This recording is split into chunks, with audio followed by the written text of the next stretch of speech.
We live in a world that is completely obsessed with comfort and security.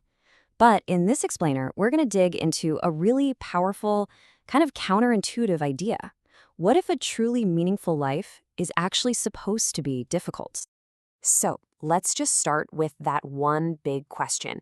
What if our constant, relentless push to make life easier is actually taking us further and further away from what makes us feel truly alive? To really unpack this, we first need to get our heads around something called the paradox of progress. It's this deep, fundamental conflict between the easy life we think we want and the challenge that, well, our human nature actually craves. And believe it or not, the philosopher Soren Kierkegaard saw this coming over 150 years ago. As the Industrial Revolution was kicking into high gear, making everything faster and more efficient, he had this totally radical thought. He actually predicted a future where people wouldn't be looking for more ease. They'd be desperate for a challenge. He even joked that his job, as a philosopher, was to make things more difficult for people. And if you think that's wild, the novelist Fyodor Dostoevsky took it a step further. In his book Notes from Underground, he paints this picture of a perfect utopia where all anyone ever has to do is eat cakes and just live in total, absolute security. And what's his conclusion? He says people would eventually go completely insane, just smashing things to pieces so that something, anything, unexpected could finally happen. And that right there, that perfectly lays out the core conflict. See, on one side, you've got the promise of this secure, comfortable, predictable life. But on the other, you have our actual human nature, which Dostoevsky saw as rebellious, ungrateful, and fundamentally built not for predictable safety, but for adventure. Okay, so if a life of pure comfort isn't the answer, what about happiness? I mean, that's what we're all chasing, right? Well, that brings us to our next big idea, the fragility of happiness. The writer Alexander Solzhenitsyn, and this is a man who survived the absolute horror of the Soviet gulags, he argued that making happiness your main goal in life is a really dangerous setup. Because what happens when life inevitably gets hard? What good is a philosophy of happiness when the jackboots are kicking down your door? Solzhenitsyn used this incredibly powerful metaphor. He said a philosophy based purely on being happy, it's like a boat, and on a perfectly calm, sunny day, it seems fine. But it's a boat that gets completely capsized by the very first decent wave. And here's the kicker. Life guarantees that waves are coming. So a philosophy that can't handle the storm is, well, it's pretty much doomed from the start. This leaves us with a really crucial question, doesn't it? If security is a trap and happiness is just too fragile, then what the heck are we supposed to build a meaningful life on?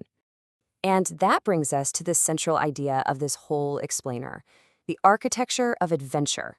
This is a much more reliable foundation for a meaningful life. The ancient story of Abraham is actually a perfect blueprint for this idea. Think about it. Here's a guy who has it all: wealth, security, a comfortable home. He could have just kicked back and lived a life of total ease. But instead, he gets this call to leave everything, his family, his home, everything he knows, and to venture out into the complete unknown, where he immediately runs into tyranny, starvation, and even war.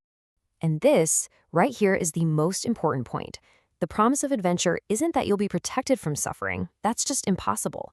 The promise is that you'll find a purpose so profound, so meaningful, that it actually justifies all the inevitable suffering of life. It makes it all worthwhile. So how do we actually apply this? This takes us to our final section, optimizing for challenge. And this is where we'll see how all this ancient wisdom lines up perfectly with modern science. What's the most powerful story you could tell about your own life? Surveys of people who are near the end of their lives consistently find the same thing. They don't regret their failures. They regret the chances they never took. The ideal narrative isn't, wow, that was easy. It's, that was extraordinarily difficult, but it was worth it.